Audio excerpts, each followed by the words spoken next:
আসসালামু আলাইকুম বন্ধুরা, আজকে আমি আপনাদেরকে একটি গল্প শোনাবো।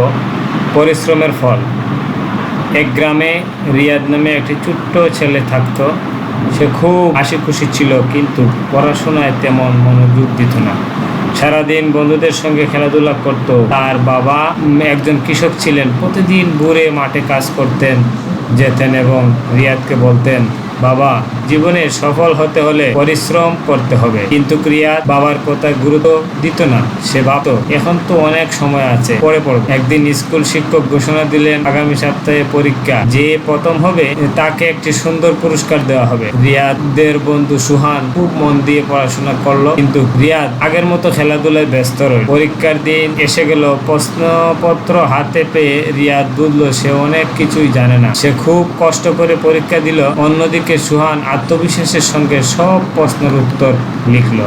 কয়েকদিন পর ফল প্রকাশ হলো। সুহান প্রথম হলো এবং শিক্ষক তাকে একটি সুন্দর বই উপহার দিলেন। সবাই তাকে অভিনন্দন জানালো। রিয়াদ খুব মন খারাপ করলো।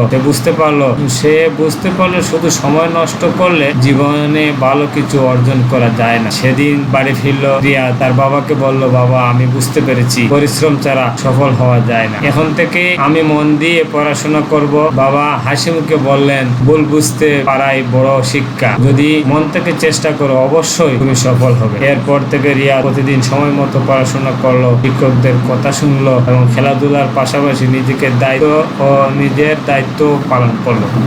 কয়েক মাস পর আবার পরীক্ষা হলো। এবার রিয়াদ অনেক ভালো ফলাফল করলো। শিক্ষক এবং তার অন্যান্য বন্ধুরা প্রশংসা করলো। বন্ধুরা তাকে অভিনন্দন জানালো। রিয়াদ তখন বুঝলো পরিশ্রম মানুষকে শুধু সফলই করে না, আত্মবিশ্বাসও বাড়ায়। শিক্ষণীয় বিষয় হলো, পরিশ্রম ও সময়ের সঠিক ব্যবহার মানুষকে সফলতার পথে নিয়ে যায়। ধন্যবাদ। আবার দেখা হবে। আসসালামু আলাইকুম।